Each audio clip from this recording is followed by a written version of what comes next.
Nothing! A useless old woman living in her dead husband's house, pathetic and alone! I gave your life meaning. That's what Miranda shrieked at me, my daughter-in-law. Her perfect mask finally shattered, spitting venom across my living room, while her gun trembled in her manicured hand. She thought I was cornered, helpless, already dead. She had no idea that the gun and recorder tumbling from my pocket wasn't panic. It was strategy. That every confession spilling from her twisted mouth was being captured. That I'd already made the call that would bring her entire world crashing down. Poor Miranda. She underestimated a 72-year-old librarian who knew exactly how to make predators destroy themselves with their own arrogance. And that was the last mistake she ever made as a free woman. Let me tell you how I turned a predator into prey, using nothing but patience, a recorder, and the one weapon she never saw coming, an old woman who refused to disappear. It started 3 weeks before that moment, at 3 a.m. 3 sharp knocks yanked me from sleep. Deliberate, urgent, nothing like the polite tap of a neighbor. My heart hammered against my ribs as I fumbled for my robe in the dark. "Mrs. Hart." Lucas's voice cut through my door, trembling in a way I'd never heard before. "Open up. You need to leave. Right now." I cracked the door open. Lucas stood there in wrinkled clothes, his face pale as paper in the porch light. Behind him, through the fog rolling off the lake, I saw headlights, a black SUV idling at my gate like a predator waiting to pounce. "What's happening?" My voice came out smaller than I wanted. "Please," he urged, his eyes darting toward the vehicle. "Trust me. Grab your purse and coat. We have maybe 2 minutes." Something in his terror convinced me. I didn't ask questions. I just moved. We slipped out my back door and actually ran, through my neighbor's yard toward his car parked 2 streets over. My knees screamed with every step. The cold October air bit through my nightgown. Behind us, I heard car doors slam. By the time we reached the all-night cafe on Route 9, my hands were shaking so hard, I could barely hold the coffee Lucas ordered for me. The fluorescent lights felt too bright, too exposing. Everything that had seemed solid in my life, my quiet lake house, my Sunday dinners with Thomas and Miranda, my peaceful retirement, had shattered in 3 brutal knocks. "Mrs. Hart," Lucas said quietly, leaning forward. His face looked older now, harder. "I haven't been honest with you. I'm not just a tenant. I'm a field investigator for a private insurance bureau." The words didn't make sense. I stared at him. "Your daughter-in-law, Miranda Hart, she's on our fraud watch list, has been for 18 months. My coffee cup stopped halfway to my lips. "That's impossible. Miranda is a predator," he finished, his voice gentle but firm. "We believe she's connected to at least 2 suspicious insurance deaths, former husbands, both wealthy, both dead within a year of changing their beneficiaries." The cafe suddenly felt too small, too hot. I thought about Miranda's voice on the phone last week, sweet, concerned. "Mother, Thomas and I think you should see Dr. Patterson, just a routine checkup, memory screening, nothing to worry about." The puzzle pieces began sliding into place with sickening clarity. "The documents," I whispered. "She brought me papers to sign last month, said they were for my supplemental insurance." Lucas's jaw tightened. "We need to see those." But I didn't need to see them. In that moment, sitting in a cheap cafe at 4 a.m, I finally understood. They weren't protecting me. They were erasing me. And that's when something shifted inside. The fear that had been choking me transformed into something colder, sharper. I'd survived my husband's death. I'd survived loneliness. I'd survived being invisible to everyone except the people who wanted something from me. I would survive this too, but more than that, I would make sure they didn't. "Lucas," I said, my voice steady now, "I want to know everything, every detail, every plan." I met his eyes, and he must have seen something there that surprised him because he sat back slightly. "And then," I continued, feeling something fierce and ancient rising in my chest, "we're going to catch them, not with their rules, with mine." Lucas pulled out his phone and slid it across the sticky cafe table. The screen showed a photograph of a woman I'd never seen before, blonde, younger than Miranda, wearing a sundress at what looked like a beach wedding. Christine Wolfe, he said, his voice dropping to barely above a whisper, married a retired aerospace engineer in Portland. 6 months later, he drowned in his bathtub. Accidental death, the coroner said. $2.3 million life insurance policy. My stomach turned. The fluorescent lights above us buzzed like trapped insects. And this? He swiped to another photo. Same woman, but with darker hair now, standing beside an elderly man in front of a yacht.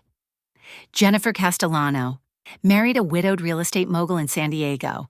8 months into the marriage, he fell down the stairs, broke his neck, another accidental death ruling, $4.7 million. I couldn't breathe properly. The coffee in my cup had gone cold. Lucas swiped once more, and there she was. My daughter-in-law Miranda, her arm linked through Thomas's at their wedding 3 years ago. That perfect smile I knew so well. That smile I'd trusted. Same woman, Lucas said quietly, watching my face. Different names, different identities, but the same pattern. Marry wealthy men, isolate them, forge documents, wait, collect, no. The word came out strangled. I shook my head, trying to reject what my eyes were seeing. No, Miranda went to Stanford. She's a consultant. She volunteers at the animal shelter every Thursday. She's very good at her job, Lucas said, and something in his tone made it clear he meant a different job entirely. I thought about the first time Thomas brought her home. How charming she'd been, how she'd complimented my cooking, asked about my late husband, admired the family photos on the mantel, how she'd held my hand when she said, "I hope you'll think of me as a daughter, Mrs. Hart." I'd been so grateful, so relieved that Thomas had found someone after his bitter divorce, so desperately happy to not be alone in my grief anymore. She played me, I whispered, the realization settling into my bones like winter cold. From the very beginning. Lucas nodded slowly. We think she targeted Thomas specifically because of you. Your house, your assets, your insurance policies. You were always the real prize. The cafe door chimed as an early morning trucker walked in, and I flinched like a gunshot had gone off. Every shadow suddenly looked dangerous. Every stranger's glance felt loaded with threat. The papers she had you sign last month, Lucas continued, pulling out a manila folder from his jacket. We need to know exactly what they were. I closed my eyes, forcing myself to remember. Miranda had arrived on a Tuesday afternoon with a leather portfolio and that concerned expression she wore so well. Mother, Thomas and I want to make sure you're protected, she'd said, her voice dripping with false sweetness. These are just updates to your beneficiary designations. Nothing complicated. I'd been making tea. The kettle had been whistling. She'd laid the papers on my kitchen counter, pointing to signature lines with her manicured finger. Just here, an initial here. I'd signed. God help me, I'd signed without reading. Because she was family. Because I trusted her. Because at 72, you want so badly to believe that someone cares. I think... My voice cracked. I cleared my throat and tried again. I think one was for my life insurance. Changing the beneficiary. She said Thomas wanted to make sure everything was simplified for tax purposes. Lucas's expression darkened. From Thomas to her directly? I don't know. I didn't read it carefully. Shame burned through me, hot and acidic. You weren't supposed to suspect your own family, Lucas finished gently. That's what predators like her count on. Decency, trust, love. But I barely heard him, because suddenly I was remembering other things. Small things I'd dismissed or explained away. The way Miranda had insisted I see Dr. Patterson for that memory screening. The way she'd started documenting my forgetfulness in family group texts. Mom forgot our lunch date again, she'd written just 2 weeks ago, even though I had no memory of ever making plans. She'd been building a narrative, painting me as confused, declining, unreliable. She's been setting this up for months, I said, my voice hardening, making everyone think I'm losing my mind. Lucas leaned back, studying me with something that looked like respect. That's exactly what she does. establishes incompetence. So when something happens, an accident, an overdose, a fall, no one questions it. Just a tragedy. Just an old woman who couldn't take care of herself anymore. The rage that hit me was so sudden and so fierce that my hands clenched into fists on the table. Not the hot, explosive kind of anger. Something colder, more patient. The kind that plans. "My son," I whispered. "Does Thomas know?" And that was the question that cut deepest, because I could survive Miranda's betrayal. She was a stranger wearing a daughter's mask. But Thomas, my boy, my only child, was he a victim too? Or was he complicit? Lucas's silence told me everything. "We don't know yet," he finally admitted, his voice careful. "But Mrs. Hart, we need to consider the possibility that he sold me out for her." The words tasted like poison. Outside the cafe window, dawn was beginning to break over Raven Cove. The lake glimmered in the distance, peaceful and oblivious. My house sat somewhere beyond those trees, probably crawling with Miranda's people by now, searching, looking for me, wondering where the old woman had gone. "What happens now?" I asked. Lucas met my eyes. "Now we get proof. Real proof. Something that will hold up when we bring this to the authorities." He paused. "But I'll be honest, Mrs. Hart.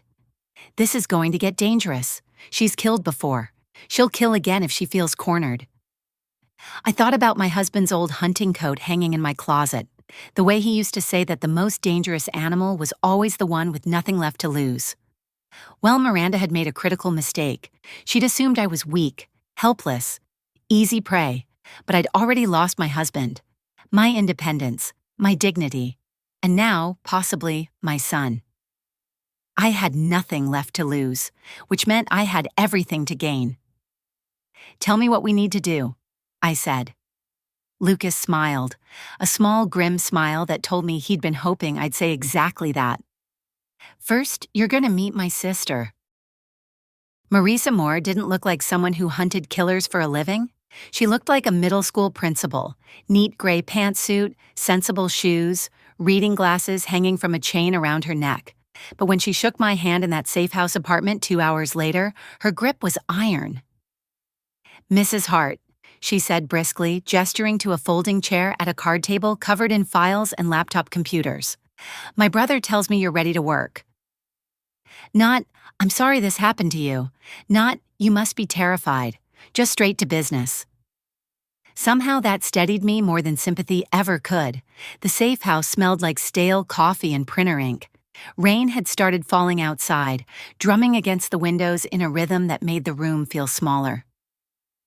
Lucas poured me water in a paper cup while Marisa spread documents across the table like a dealer laying out cards. "This is what we have so far," she said, her voice clipped and professional. "Christine Wolfe, Jennifer Castellano, and now Miranda Hart. 3 identities, 3 dead husbands, nearly $10 million in insurance payouts over 7 years. She slid a photograph toward me. A signature, supposedly mine, on an insurance beneficiary form dated 6 weeks ago. The handwriting looked close. Very close. But the capital E in Evelyn was wrong. Too rounded. Too hesitant. "She's good," Marisa continued, watching my face. "But she's not perfect. We found inconsistencies in all 3 cases. Forged signatures, backdated documents, digital alterations to medical records." I picked up the paper, holding it close to my face. 40 years as a librarian meant I'd cataloged thousands of signatures on checkout cards, permission slips, donation forms. I knew the anatomy of handwriting the way a surgeon knows bones. "This isn't mine," I said quietly. The anger was building again, cold and focused. "The pressure's wrong. See how the pen lifts here? I never break the stroke on my Y, and the slant—" "Can you prove it?" Marisa interrupted, leaning forward intently. I looked up at her. Something clicked in my mind. "I have samples. In my house. 40 years of library records in my home office. Acquisition forms, budget approvals, all with my signature." Lucas and Marisa exchanged glances. Your house is compromised, Lucas said carefully. Miranda's people were there. They might still be watching it. Then we'll need to get creative, I said, surprised by how calm I sounded. Because here's what I'd realized sitting in that dingy safe house. This wasn't just about survival anymore. This was about proof, evidence, truth, the very things I'd spent my career protecting. I was a librarian. Information was my weapon, and I knew exactly how to use it. I also keep copies. I continued, my mind racing now. The library archives at Raven Cove Community Center. I donated my professional papers last year. 30 boxes of correspondence, forms, records, all cataloged, all dated, all signed by me. Marissa's expression shifted, the first crack in her professional mask, something that looked almost like excitement. Public records, she said slowly, accessible, verifiable, time-stamped. And completely legal for us to obtain, Lucas added, catching on. I nodded. Mrs. Chen is the head archivist now. She was my assistant for 20 years. She'll let us in. But Marissa was already shaking her head, her lips pressed into a thin line. Too risky. If Miranda's monitoring your connections, she'll have someone watching everyone you know. The moment you contact Mrs. Chen, then I won't contact her. I set down the forged document with deliberate precision. You will. As insurance investigators conducting routine verification, she won't think twice about it. The room went quiet except for the rain. Lucas stared at me like he was seeing me for the first time. Marissa's eyes narrowed, assessing, calculating. You've done this before, she said. It wasn't a question. I've spent 40 years finding things people tried to hide, I replied evenly. Overdue books, plagiarized papers, budget discrepancies, the principle is the same. Follow the paper trail. Trust the evidence.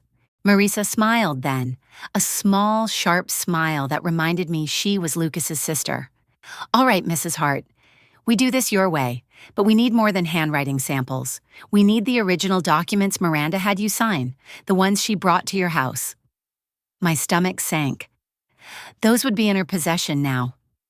Or destroyed. Maybe, Marissa said thoughtfully, drumming her fingers on the table. But people like Miranda keep insurance. Leverage. She's too smart to destroy evidence that might protect her if something goes wrong. You think she kept copies? Lucas asked. I think she's arrogant enough to believe she's untouchable, Marissa replied. Her eyes locked on mine. Mrs. Hart, did Miranda ever use your home office? Your computer? Your printer? I thought back. The afternoon she'd brought the papers. How she'd asked to use my restroom. How I'd heard my printer running while I was in the kitchen making tea. At the time, I'd thought nothing of it. She printed something, I whispered. That day, when I wasn't in the room. Marissa leaned back, satisfaction flickering across her face. Then there might be a digital trail. Printer logs, cached files, something. But again, Lucas interjected, the house is compromised. We can't just walk in and, yes, we can, I interrupted. My heart was pounding now, but my voice stayed steady. Tomorrow is Thursday. Thomas and Miranda have their standing dinner reservation at Marcello's downtown, 7 o'clock. They never miss it. I could see the plan forming in Marissa's mind before she even spoke. 2 hours, she said. In and out. We pull the computer tower, copy any documents we find, and leave everything else untouched. She'll never know we were there. Lucas looked uncertain. It's a hell of a risk. If they come back early... They won't, I said firmly. Miranda's too image-conscious. She'll stay for the full 3 courses and wine. It's part of her performance. Marissa pulled out her phone, fingers flying across the screen. I'll arrange a surveillance team. We'll have eyes on the restaurant the entire time. The rain outside intensified, battering the windows like it was trying to get in, or maybe trying to warn us. But I felt something I hadn't felt since that 3 a.m. knock on my door. Control, purpose, the strange, fierce satisfaction of turning the hunt around.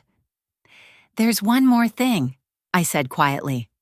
Both siblings looked at me. When we get that evidence, when we have everything we need, I want to be there when you confront her. Mrs. Hart, Lucas began. I want to see her face, I continued, my voice hardening with each word. When she realizes she underestimated me. When she understands that the helpless old woman she tried to erase just erased her instead. Marisa studied me for a long moment. Then she nodded once, decisive and final. "All right," she said, "but we do this smart. Careful, by the book," she paused. "Because if we mess this up, Mrs. Hart, Miranda walks, and you disappear." The weight of those words settled over the room like a shroud. Tomorrow night, I would walk back into my own home as an intruder. I would steal evidence from my own office. I would become a ghost in my own life, but I would do it. Because the alternative, becoming an actual ghost at Miranda's hands, was no longer an option I was willing to consider. "I understand," I said. What I didn't say was this. I was terrified. Absolutely terrified. But fear, I was learning, could be sharpened into something useful, something deadly. Thursday morning arrived with the kind of gray drizzle that makes Seattle feel like it's underwater. I sat in the safe house, staring at my phone, watching the minutes crawl toward 7 o'clock. Lucas had left at dawn to coordinate with the surveillance team. Marissa had gone to collect equipment. Whatever that meant in the world of insurance investigators, turned amateur spies. I was alone, completely alone. And that's when the fear really hit me. My hands started trembling around 10 a.m. By noon, I couldn't keep down the sandwich Marisa had left for me. The walls of that cramped apartment felt like they were closing in, the stale air thick enough to choke on. I kept seeing Miranda's smile, that perfect practice smile she'd worn at every Sunday dinner, every holiday gathering, every moment she'd been slowly killing me without a knife. What if we were wrong? What if she came home early? What if Thomas was with her and he knew, and I had to look my son in the eyes while I couldn't finish that thought. At 2 o'clock, my phone buzzed. A text from Lucas. "Team in position. Restaurant confirmed reservation, all systems go," but there was no text from Marisa, no confirmation that she was ready, no reassurance that this insane plan would work. I tried calling her, straight to voicemail. I tried Lucas, same thing. The silence felt intentional, heavy, wrong. By 4 o'clock, I was pacing the apartment like a caged animal, my arthritis screaming with every step. The rain outside had turned vicious, hammering the windows with a fury that matched the panic rising in my chest. At 5, I broke protocol and called Lucas's number again. This time, it didn't even ring, just dead air. Then a robotic voice, "The number you have reached is no longer in service." My blood turned to ice. I tried Marissa. Same message, "Number disconnected, number, no. I grabbed my purse with shaking hands and dug out the business card Lucas had given me, his official contact information. I dialed the main office number for the insurance bureau. "Pacific Mutual Insurance Investigations," a bored receptionist answered, her voice flat and mechanical. "Yes, I need to speak with Lucas Moore or Marissa Moore," I said, trying to keep my voice steady. "It's urgent." A pause. The sound of typing. Then, "I'm sorry, ma'am, we don't have anyone by those names in our directory." The floor seemed to tilt beneath me. That's impossible. Lucas Moore, field investigator. He's been working a fraud case. "Ma'am," the receptionist interrupted, her tone sharpening with irritation. "I've been here 6 years. We've never employed anyone named Moore. Is there someone else I can connect you to?" I hung up. My phone slipped from my fingers and clattered onto the table. They were gone. Either they'd lied to me from the beginning or something had happened to them. Or worse, they'd been compromised, captured, eliminated, and I was alone. The room spun. I sank into the folding chair, my breath coming in short, painful gasps. Every instinct screamed at me to run, hide, disappear into the rain and never look back. But where would I go? I had no money except the $40 in my purse. No family except the son who'd betrayed me. No friends I could trust who weren't already on Miranda's radar. I was 72 years old, alone in a city that suddenly felt hostile, with a murderer who thought I was already supposed to be dead. The panic attack hit me like a wave. My chest seized, my vision blurred. I couldn't breathe, couldn't think, couldn't. And then I heard it, my husband's voice, clear as day, like he was sitting right beside me. "Evie," he'd said once years ago after a particularly brutal board meeting at the library, "when you can't fight the tide, you become the tide." I forced myself to breathe. In, out, in, out. Lucas and Marisa were gone. Fine, I'd worked alone before. The plan was still sound. Thomas and Miranda would still be at Marcello's at 7. My house would still be empty. The evidence would still be there, hidden in my computer's digital guts. I could do this. I had to do this. Because if I didn't, if I just sat here paralyzed by fear, Miranda won. I disappeared. She collected her insurance money and moved on to her next victim, and my death became just another tragic accident that no one questioned. Number. I stood up, my legs steadier now. I found paper and pen in a kitchen drawer and began writing down everything I knew. Everything Lucas and Marisa had told me. The names of Miranda's previous identities, the dates, the amounts. I folded the paper and tucked it into my bra, right against my heart. If something happened to me tonight, at least there would be a record. Evidence that I'd tried. At 6:30, I called a cab. The driver was a young man who looked barely old enough to drive, earbuds in, barely acknowledging me as I climbed into the back seat. The rain had eased to a steady drizzle, and the streets of Raven Cove looked empty, desolate. We passed Marcello's on the way. Through the restaurant's glowing windows, I saw them, Thomas and Miranda, seated at their usual table. She was laughing at something, her hand on his arm, playing the role of devoted wife. My son looked tired, older than his 38 years. For just a moment, I let myself hope he was a victim too, that she'd manipulated him the same way she'd manipulated me. But hope was a luxury I couldn't afford anymore. "Here's fine," I told the driver, 3 blocks from my house. I paid cash and walked the rest of the way, staying in the shadows of hedges and trees. My house looked exactly as I'd left it. Dark, quiet, the porch light off. No black SUV in the driveway, no signs of surveillance. But I'd learned the hard way that what looks safe can be the most dangerous trap of all. I used my key on the back door, wincing at every small sound, the scrape of metal, the click of the lock, the creak of hinges that I'd been meaning to oil for months. Inside, the house smelled wrong. Not like home. Like someone else had been breathing its air, touching its surfaces, contaminating it with their presence. I didn't turn on any lights, just used the flashlight on my phone, keeping it low and pointed at the floor. My office was upstairs. 12 steps I'd climbed thousands of times, but tonight each one felt like walking a tightrope over an abyss. The office door was ajar. I'd left it closed. I always left it closed. My heart hammered against my ribs. Someone had been here, recently. I pushed the door open slowly. The room looked untouched. My desk, my filing cabinets, my computer tower exactly where they should be. But the air felt disturbed, violated. I moved to the computer and pressed the power button. The machine hummed to life, casting a blue glow across the room. Too bright, too loud. Every instinct told me to run, but I stayed. The desktop loaded. I navigated to the printer logs, my hands shaking so badly I could barely control the mouse. There, 6 weeks ago, the day Miranda had brought the papers.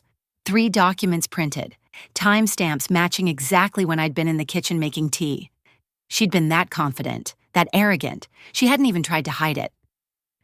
I pulled out a USB drive I'd found in the safe house and began copying files.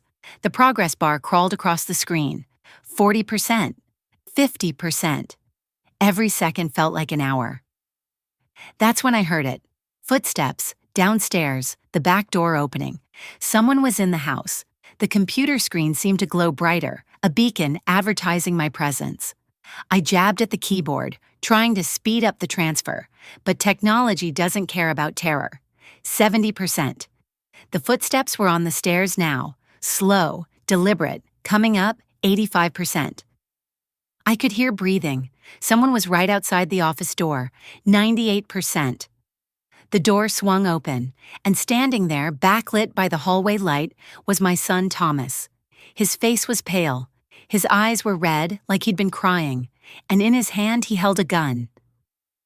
"Mom," he whispered, his voice breaking on the word. "What have you done?"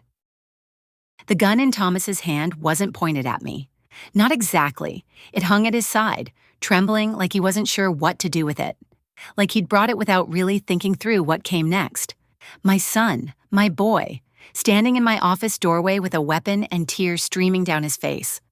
"Thomas," I said, my voice surprisingly steady. The computer behind me beeped, transfer complete. I didn't move, didn't reach for the USB drive, just kept my eyes locked on his. "Put the gun down." He shook his head, wild and desperate. "She knows, Mom. She knows you're alive. She knows someone's helping you." His voice cracked, raw with something that sounded like grief. "She sent me to make sure I'm dead this time?" I finished for him, feeling strangely calm, like I'd already accepted this possibility, like some part of me had been waiting for this moment since the night Lucas knocked on my door. Thomas's face crumpled.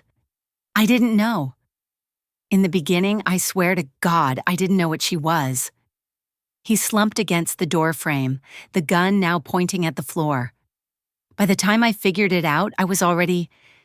She had me trapped. The debts, the contracts she made me sign. She said if I didn't cooperate, she'd destroy me. "So you chose to let her destroy me instead," I said quietly. The words hit him like a physical blow. He actually staggered. "I thought..." His voice was barely a whisper now.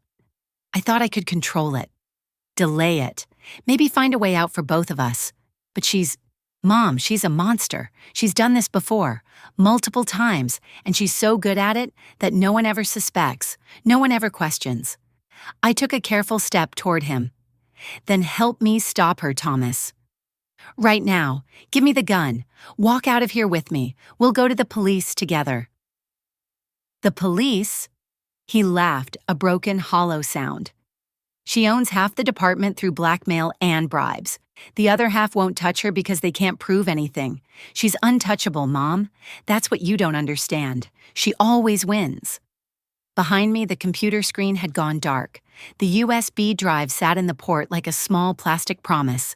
Evidence, proof, everything I needed, if I could just get past my own son. "Thomas," I said, softer now, "look at me. Really look at me." I waited until his bloodshot eyes met mine. "I'm your mother. I changed your diapers. I stayed up all night when you had pneumonia at 7. I drove you to every baseball practice, every debate tournament. I held you when your first marriage fell apart." His face twisted with pain. "And now you're standing here with a gun," I continued, my voice breaking despite my best efforts to control it. "Sent by your wife to kill me, to finish what she started.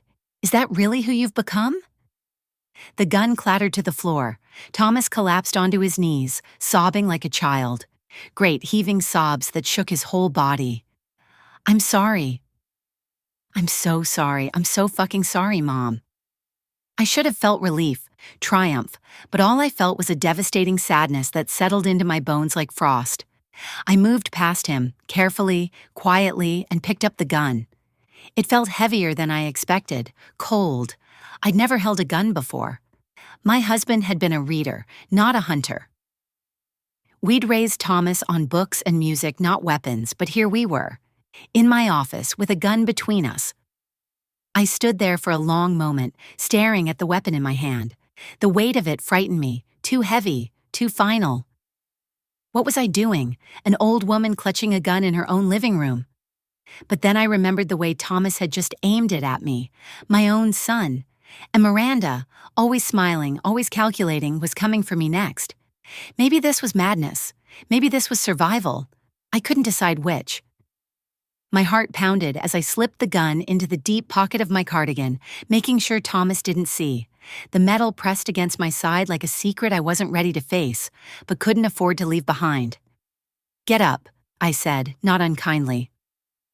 Thomas struggled to his feet, wiping his face with his sleeve like he was 12 again. "Where is she now?" "Still at the restaurant," he managed between shaky breaths.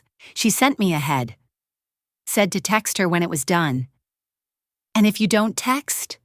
His eyes widened with fresh terror. She'll come here herself. With backup, people who won't hesitate like I did. My mind raced. I pulled the USB drive from the computer and tucked it into my pocket. How much time do we have? Maybe 30 minutes. She'll finish dessert, make an appearance. She's very particular about maintaining her image. Of course she was. Even murder had to wait for the performance to end. I grabbed Thomas's arm and pulled him toward the stairs. We're leaving. Now, both of us. Where are we going to go? He asked, stumbling after me. She'll find us. She always... I have a plan. I lied, because I didn't, not really. Lucas and Marisa were gone, disappeared or worse. I had evidence, but no one to give it to. And now I had my son, broken and complicit, but maybe, still redeemable. We reached the bottom of the stairs. I was headed for the back door when Thomas suddenly grabbed my shoulder, spinning me around. "Mom, wait," he gasped, his face going pale. "The drink. The tonic she had me bring here 3 days ago. Please tell me you didn't drink it." My blood went cold. "What drink?" "Red ginseng. Miranda said it was for your energy. She had me leave it in your fridge with a note. Said she'd check if you'd tried it when we came back from..." He couldn't finish. Didn't need to. I walked to the kitchen, Thomas trailing behind me, opened the refrigerator, and there it was, a glass bottle with a handwritten label. For Mom, love, M&T. My hands shook as I pulled it out. The liquid inside looked innocent, reddish-brown, slightly thick, exactly like the ginseng tonics I'd bought from the Korean market for years. "What's in it?" I asked, my voice deadly quiet. "I don't know, she wouldn't tell me, but she was very specific about making sure you drank it. Said it would be quick, painless, that you'd just go to sleep and not wake up." I stared at the bottle, at my son's handwriting on the label, mixed with hers, a collaboration, a final gift from my family. And then something inside me shifted. The fear that had been driving me since that 3 a.m. knock crystallized into something else, something harder, colder, clarity. "Thomas," I said, setting the bottle carefully on the counter, "I need you to call her. Right now. Tell her it's done." "What?" "Mom, no. Tell her you found me. Tell her I drank the tonic days ago and died in my sleep. Tell her whatever you need to tell her to make her believe you." I grabbed his phone from his pocket and shoved it into his hands. "And then tell her to come here. To help you clean up, to make sure everything looks natural." Thomas's eyes went wide with understanding. "You want to trap her." "I want to end this," I corrected. "Tonight, right here, in my home, where she tried to erase me." "But you don't have backup," Thomas protested, his voice rising in panic. "Lucas and Marisa are gone. The police are compromised. It'll just be you and me against her and whoever she brings. Mom, that's suicide." I picked up the bottle again, held it up to the light. "Then I'll use her own weapon. Let her think she won. Let her walk in here confident and arrogant and ready to collect her prize." I looked at my son. "And when she does, we'll show her exactly what happens when you underestimate an old woman with nothing left to lose." Thomas stared at me like he was seeing a stranger. Maybe he was. Maybe I was a stranger now, to both of us. "Make the call," I said. He dialed with shaking fingers. Put the phone on speaker. It rang twice before Miranda's honey-sweet voice filled my kitchen. "Tommy," she purred, concern dripping from every syllable. "Is everything all right?" Thomas looked at me. I nodded. "It's done," he said, his voice flat, dead. "She's gone." A pause. Then, "Oh, darling, I'm so sorry." But there was no sorrow in her tone, only satisfaction. "I'm finishing up here. Give me 20 minutes. Don't touch anything. Don't call anyone. Wait for me." "Okay," Thomas whispered. She hung up. The silence in my kitchen felt suffocating, heavy with the weight of what was coming. "Mom," Thomas said quietly, "I don't know if I can do this. I don't know if I'm strong enough to..." "You don't have to be strong," I interrupted, gripping his arm. You just have to be here. Present, human. Can you do that? He nodded, though I wasn't sure he believed it himself. 20 minutes, that's all the time I had to prepare for the final confrontation with the woman who tried to kill me, who'd murdered others, who thought she'd already won. I opened my late husband's old tool cabinet, the one I hadn't touched in years. Inside, among dusty screwdrivers and spare fuses, was a small digital recorder we used to keep for home inventory. I slipped it into my cardigan pocket. If Miranda wanted a performance, I'd make sure there was a record of every line. I looked around my kitchen, the space where I'd made thousands of meals, celebrated birthdays, mourned my husband. The heart of my home. Now it would become something else, a stage, a trap, a reckoning. Miranda arrived exactly 23 minutes after Thomas's call. I heard her car in the driveway, that distinctive purr of her luxury sedan, the engine cut, a car door slammed, those sharp heels clicking up my front steps. Thomas and I stood in my living room, separated by an ocean of silence and betrayal. The gun I'd taken from him sat heavy in my cardigan pocket. He didn't know I had it. Didn't know that in those 20 minutes, I'd made 3 calls. One to 911 that went to a recording, one to the FBI tip line that promised a callback, and one final desperate call to a number Lucas had given me weeks ago. Emergency only, he'd said, if everything else fails. A woman had answered, no name, just location. I'd given my address. She'd hung up, no confirmation, no promise of help. I had no idea if anyone was coming. The front door opened. Miranda walked in like she owned the place, wearing that same elegant black dress from dinner, makeup still flawless. She smiled at me, that perfect practice smile I'd seen at 100 Sunday dinners. "Mother," she said warmly, her voice honey-sweet. "Oh, thank God. When Tommy said—" She pressed a hand to her chest in theatrical relief. "We've been so worried." "Where have you been?" I didn't answer, just watched her, the way a scientist watches a specimen. Her smile faltered slightly. She glanced at Thomas, who looked like he might vomit, then back to me. "Mother? Are you all right? You're frightening me." "Am I?" I asked quietly. Something shifted in her eyes, a flicker of calculation. She closed the door behind her with a soft click that sounded like a cell locking. "Tommy," she said, her voice changing, losing the sweetness, gaining an edge. "Did you actually do it? Or did you chicken out like the weak, pathetic man you've always been?" Thomas flinched like she'd struck him. Miranda walked further into my living room, her heels clicking on hardwood. She set her designer handbag on my coffee table with deliberate care. I should have known. I should have come myself from the beginning, but I thought, just this once, you might actually prove useful. She turned to face me fully, and the mask dropped. Just fell away like tissue paper in rain. What looked back at me wasn't human, wasn't anything that had ever loved or felt or cared about another living soul. "Here's what's going to happen, Evelyn," she said, my name sharp as a blade in her mouth. "You're going to sit down at your desk. You're going to write a lovely suicide note about how depressed you've been since your husband died, how the loneliness became unbearable, how you couldn't face another day." "And if I refuse?" I asked. She pulled a small pistol from her handbag, compact, professional, the kind of weapon that said she'd done this before. "Then I shoot you, we stage a home invasion, and I collect the insurance money anyway. Messier, but it works. I've done both. I don't have a preference." The gun pointed at my chest.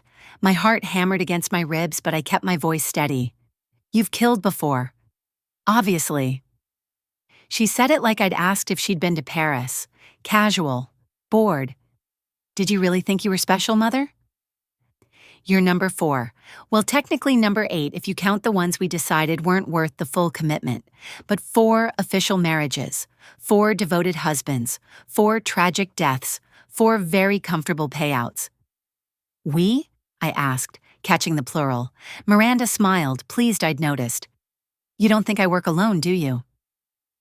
God, you really are naive. There's an entire organization. Lawyers who create our identities, bankers who move the money, doctors who sign whatever death certificates we need. We've been operating for over a decade, 43 successful operations across 14 states. She was bragging now, confident and arrogant. Exactly what I needed. And Thomas? I asked, my voice barely above a whisper. Did he know? From the beginning? Miranda laughed, cruel and delighted. Your precious son? He figured it out about 6 months in. Found some paperwork I'd gotten careless with. I thought he might actually grow a spine and turn me in. She glanced at Thomas with contempt. But he didn't. Because I had him trapped. The gambling debts, the failed investments, the forged contracts I'd made him sign.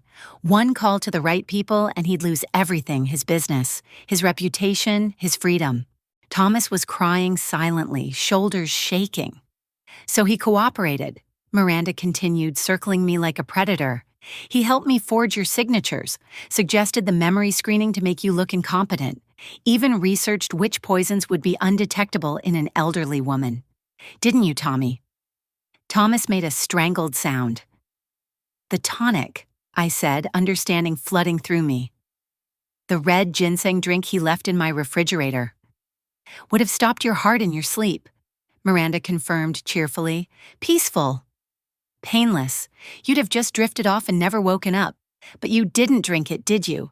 Too suspicious. Too careful. That's when I knew you'd become a problem. She raised the gun, pointing it directly at my face now.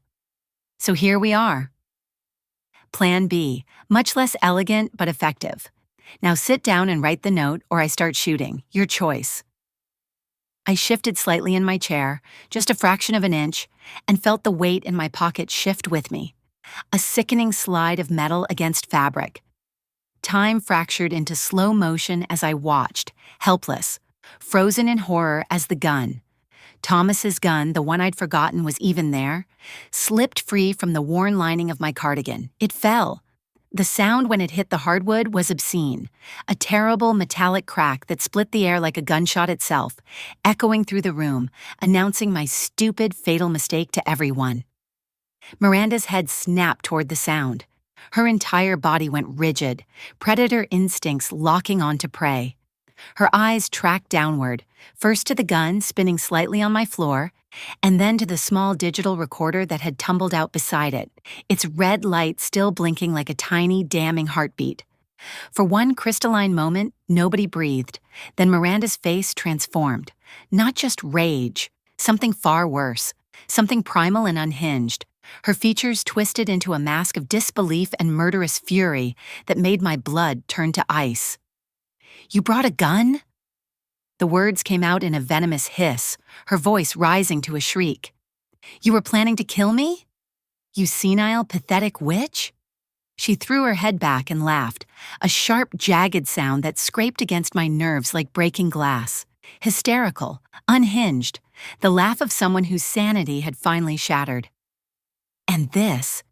She kicked at the recorder with her designer heel, sending it skittering across the floor.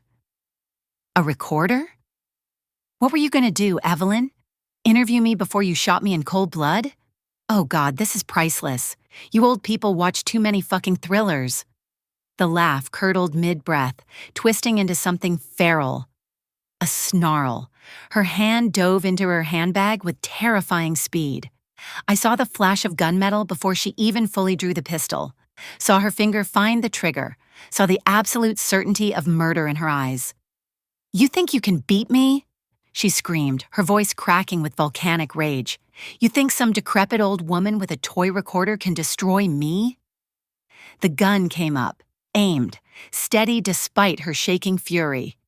Let's finish this. Time snapped back into real speed. Everything happened at once. Thomas moved, not thinking, just moving, his body launching across the space between us with desperate, reckless force. He hit me like a linebacker, his weight slamming into my chest, driving me backward out of the chair just as Miranda's finger squeezed the trigger. The gunshot was apocalyptic, a concussive boom that swallowed all other sound, all other thought. The muzzle flash lit up Miranda's twisted face like a demon in strobe light. I felt Thomas's body jerk above me, heard him grunt. Was he hit? Was I hit? And then we were both crashing to the floor, my hips slamming against hardwood, pain exploding through my old bones. Plaster dust rained down from the ceiling like toxic snow, choking and thick. The bullet had gone wild, up, not into flesh, a miracle measured in inches and seconds. But Miranda was screaming now, incoherent with rage, raising the gun again. And then the world exploded a second time. The back door didn't just open. It detonated inward with a splintering crash of wood and fury. Lucas burst through first, his face a mask of blood and determination, moving like vengeance incarnate. Behind him, Marisa, limping but unstoppable, her eyes blazing with the kind of rage that only comes from being tortured and escaping to fight another day. And behind them, a tidal wave of tactical-clad FBI agents, weapons raised, voices overlapping into one thunderous command. Drop the weapon! FBI, hands up, down on the ground now. Miranda spun toward them, wild-eyed, gun swinging, but she was already surrounded, already finished. Agents swarmed like a crushing wave, professional and ruthless. She got off one more shot, wild, panicked, hitting nothing, before they took her down hard. She hit my floor face first with a satisfying crunch. Her designer dress tore, her perfect hair scattered across my hardwood. Her gun skittered away, useless now, just another piece of evidence. And then, silence. The terrible, ringing silence after violence. The kind that makes your ears ache and your heart hammer against your ribs like it's trying to escape. Thomas was still on top of me, breathing hard, his weight crushing but somehow comforting. Proof we were both alive. "Mom," he gasped. "Mom, are you—" "I'm okay," I whispered, though I wasn't sure it was true. "Thomas, you saved me." His face crumpled. He rolled off me, collapsed onto his back beside me on the floor we'd both grown up knowing, and sobbed like his soul was breaking.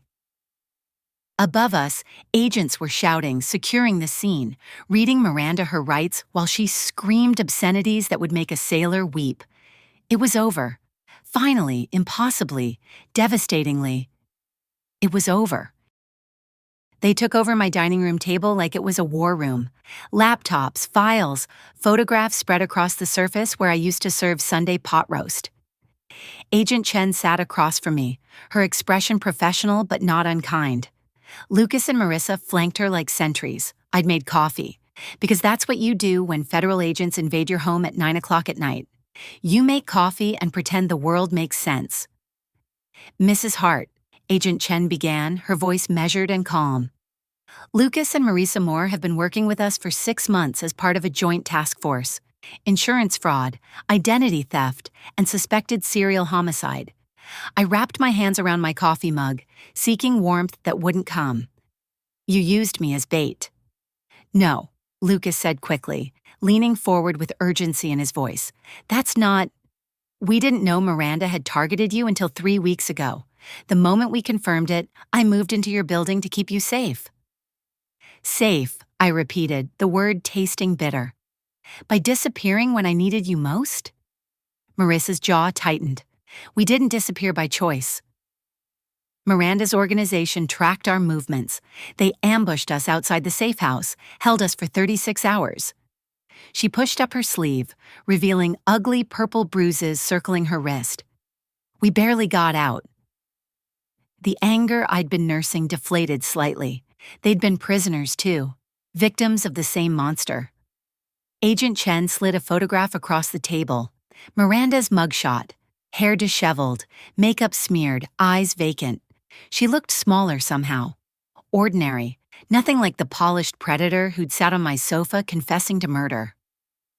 Miranda Hart, real name Melissa Hartwick, is part of a sophisticated fraud ring operating across 11 states. Agent Chen explained, her tone clinical. They target wealthy elderly individuals, particularly widows and widowers. Create false identities, establish trust, then systematically drain assets through forged documents, coerce transfers, and when necessary, elimination. How many? I asked, my voice barely above a whisper. Agent Chen hesitated. We've confirmed 17 victims over the past decade, but we suspect there are more, many more. 17 people, 17 families destroyed, 17 lives erased like they never mattered. And Thomas? The question hurt to ask. Your son is cooperating fully, Agent Chen said carefully. He's provided testimony about Miranda's methods, her contacts, her offshore accounts. His attorney is negotiating a plea deal. Will he go to prison? The silence was answer enough. I thought about Thomas bleeding against my wall, taking that bullet meant for me or for Miranda or for all of us. One moment of courage and a lifetime of weakness. Would that be enough? Could it ever be enough? He said he didn't know, I murmured, more to myself than to them. At first, that by the time he understood, she had him trapped. That's consistent with her pattern, Marisa said, her voice softer now. She finds men who are vulnerable, financially desperate, emotionally isolated. She offers them salvation, then uses their own guilt and fear to ensure compliance. But he still chose her over me, I said flatly. No one argued, because it was true. Lucas pulled out another file, thicker than the others. Mrs. Hart, this is where we need your help. The USB drive you recovered from your computer, the printer logs, the cached files, that's direct evidence linking Miranda to document forgery. Combined with your testimony and the recording you made tonight, we have a solid case against her. But not against the organization, I finished, understanding dawning. Agent Chen nodded approvingly. Exactly. Miranda's smart enough to have kept herself isolated from the leadership. She knows names, locations, methods, but she's not talking. She thinks if she stays quiet, her people will extract her, get her a better lawyer, make this go away. They won't, Marisa said grimly. We've seen this before. The organization protects itself, not its operatives. The moment Miranda became a liability, she became disposable. I looked at the photograph again, at Miranda's empty eyes. She doesn't know that yet, does she? No, Agent Chen admitted. She still believes she's valuable. Protected. A terrible idea began forming in my mind. Reckless, dangerous, exactly the kind of thing a sensible 72-year-old woman should never consider. What if I could make her talk? I said slowly. All three of them stared at me. Mrs. Hart, Lucas began. She hates me, I interrupted, my voice gaining strength. Did you see her face tonight? When she realized I'd outsmarted her? That wasn't just anger. That was personal, wounded pride. Agent Chen leaned back, studying me with sharp, calculating eyes. What are you suggesting? Let me visit her. In holding, tomorrow. The words came faster now, the plan crystallizing. Let me sit across from her and tell her exactly how she lost. How a helpless old woman demolished her perfect scheme, how her organization is going to abandon her while I walk free. Marisa shook her head. That's incredibly risky. If she's unstable, if she lashes out, then you'll have officers present, I said. Cameras recording, complete safety protocols. I looked directly at Agent Chen, but I know her psychology now. She can't stand being beaten by someone she considers inferior. If I push the right buttons, if I make her angry enough, she'll want to prove she's still in control. Still the smartest person in the room. And she'll talk. Agent Chen finished, understanding flickering across her face. She'll brag, I corrected, about the organization. About how they're bigger and smarter than we realize. About how even if we caught her, we'll never catch them. I paused, and every word will be admissible evidence. The room fell silent except for the hum of the refrigerator and the distant sound of crime scene techs still processing my living room. Agent Chen tapped her fingers on the table, a rhythmic, thoughtful sound. It could work, she said finally. But Mrs. Hart, you need to understand what you'd be walking into. Miranda is facing life in prison. She has nothing to lose. If she decides to hurt you, physically or psychologically, she's already hurt me, I said quietly. She stole my son. She tried to steal my life. She made me question my own sanity, my own worth. I met Agent Chen's eyes. I'm not afraid of her anymore. I'm angry, and I was. The fear that had driven me for weeks had burned away, leaving something harder behind. Something that wanted justice not just for me, but for Christine Wolfe and Jennifer Castellano and the 15 other victims whose names I didn't even know yet. Lucas looked at Marisa. Some silent sibling communication passed between them. Then Marisa nodded almost imperceptibly. "All right," Agent Chen said. "Tomorrow morning, 10 a.m. Federal Holding Facility downtown. We'll wire you, brief you on interview tactics. And Mrs. Hart?" Her expression turned serious. "If at any point you feel unsafe or want to stop, you say the code word and we extract you immediately. No judgment, no questions." "I understand," I said, but I knew I couldn't stop, because this wasn't just about Miranda anymore. It was about every predator who thought age meant weakness, every criminal who counted on elderly victims being too confused, too isolated, too invisible to fight back. They'd made a mistake with me, and I was going to make sure they knew it. After the agents left, after the crime scene tape came down, after my house finally fell silent again, I stood at my kitchen sink washing coffee mugs. My hands were shaking now. Delayed reaction, I suppose. The adrenaline finally wearing off. Through the window, I could see the lake in the distance. Dark water reflecting the moon. Peaceful, deceptive. Tomorrow I would face Miranda one last time. Tomorrow I would look into the eyes of the woman who'd tried to erase me and show her exactly what she'd created instead. Not a victim, a witness, a warrior. My phone buzzed, a text from an unknown number. "Mrs. Hart, we know what you did. We know what you're planning. Stop now, or your son pays the price." The mug slipped from my fingers, shattering in the sink. They were watching, they knew, and Thomas, my broken, complicit, still my son Thomas, was about to become their next target. I forwarded the text to Agent Chen. Within 15 minutes, Thomas was in federal protective custody, and my house was under surveillance. Within an hour, they'd traced the message to a burner phone in Portland, already discarded, already untraceable. The organization was real. They were watching, and they were scared. Good. The next morning, I sat across from Miranda in a gray concrete room that smelled like disinfectant and desperation. She wore an orange jumpsuit that washed out her complexion. Her perfect hair hung limp. No makeup, no mask, just Melissa Hartwick, 41, facing life without parole. She looked at me with such pure hatred that I actually felt it like a physical force. "You," she hissed, her voice raw and venomous. "You should be dead." I folded my hands on the metal table between us, feeling the small wire taped to my chest. "But I'm not. I'm here, and you're there." Her jaw clenched so hard I could hear her teeth grinding. "Do you know what you've done?"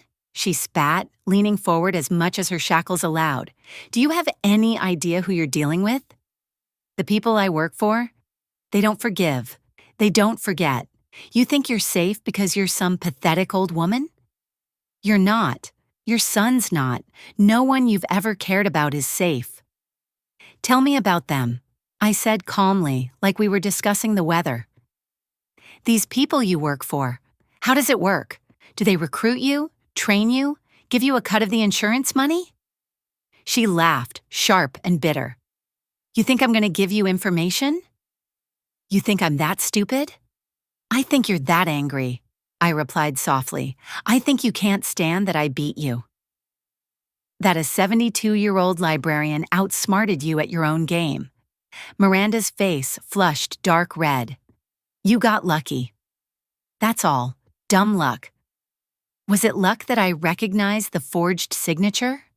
That I kept evidence? That I recorded your confession? I tilted my head.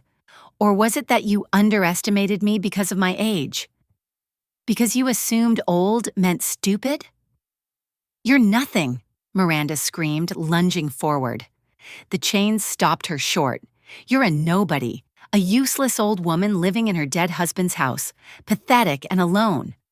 I gave your life meaning. I made you matter. By trying to kill me, I said. By giving you a purpose. Her eyes were wild now, unhinged. You should thank me. Your miserable existence finally meant something. It funded something bigger, something you could never comprehend. There it was, the opening. Tell me, I urged gently like a therapist coaxing a confession. Tell me about this bigger thing, this organization that's so impressive. I'm just a stupid old woman. I won't understand anyway. And she did, because rage makes people reckless, because pride makes them stupid.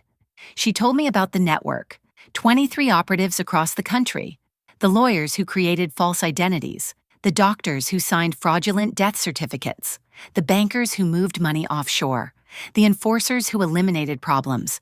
She told me everything, not because she wanted to help, but because she couldn't stand to let me think I'd won completely.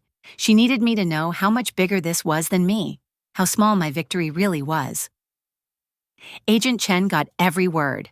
By the time I left that room, 17 federal warrants were already being prepared. By that evening, 12 arrests had been made. By the end of the week, the entire network would collapse like a house of cards.